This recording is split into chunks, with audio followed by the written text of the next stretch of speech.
Hi friends, అందరు బాగుండారా? ఈ పొద్దు మా అబ్బిగాడు ఇంట్లో ఉండి ఒకటేమైనా మంకుపట్టు పట్టినాడు. బయటికి పోదామనేసి సర్లేని మా ఇంటి దగ్గరలో ఉండే కమ్యూనిటీ సెంటర్కి తొడగపోయినాము. ఆడేమో రకరకాల ఆటలు ఆడుతుంటారు. ఈడ ఈ బంగారు తల్లి చూసినారో ఎంత బాగా స్కేటింగ్ చేస్తుందో. నాకు కూడా ఆ పిల్లని చూచానే బెన్నే పోయి నేను కూడా స్కేటింగ్ చేయాలనిపించింది. అప్పుడే గుర్తొచ్చింది, స్కేటింగ్ పక్కన పెడితే జస్ట్ ఆ బూట్లు వేసుకొని నిలబడితే చాలు మూతికుండే 32 పనులు ఊడిపోతాయి అనిపించింది. ఓయమ్మ, ఈ వయసులో ఇట ఆటలన్నీ మనకు సెట్ కావాలని రొంత ముందుకు వచ్చాకే ఈ ఎన్నోళ్ళు హాకీ ఆడుతాండ్రు.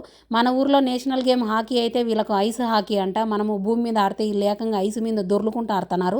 ఇంక ఇట్టాటి అయితే ఇంకా చెప్పనవసరంలో మూతి పనులతో పాటు బొక్కలు కూడా ఇరిగి పక్కన ఉంటాయి. వాయమ్మ, ఇది మహా డేంజర్ అని ఇంకొంత ముందుకు వచ్చే ఈడేమో గజితగాళ్ళకి ఏందో పందాలు పెట్టినారు. వీళ్ళనందరినీ సున్నీకి ఈడ చూసినారా, కుర్చీలు లేకపోయినా కూడా మర్త కుర్చీలు తెచ్చుకొని మరి కూర్చొని చూస్తున్నారు. స్కేటింగ్ హాకీనో ఆడితే ఏదో బొక్కలో పండ్లు ఇరుగుతాయి. ఇంకా ఈ నీళ్ళల్లో దిగినానంటే ఏకంగా మునగడమే తప్ప పైకి రాను. ఇంకా నన్ను అందరూ మర్చిపోవాల్సింది వచ్చది. ఏందో ఫ్రెండ్స్, మా ఊర్లో ఆడుకునే అచ్చనకాయలు తొక్కడు బిల్లలేమో వీళ్ళ లేవు, వీళ్ళు ఆడుకునే ఆటలేమో నాకు రావు. ఏం చేయాలి ఫ్రెండ్స్, ఈ మాల్ అంతా తిరిగి తిరిగి చాలా ఇంటికి పోవడం తప్ప నేను చేసేది ఏం లేదు. సర్లేని ఫ్రెండ్స్, ఉంటాం. మళ్ళీ బాయ్.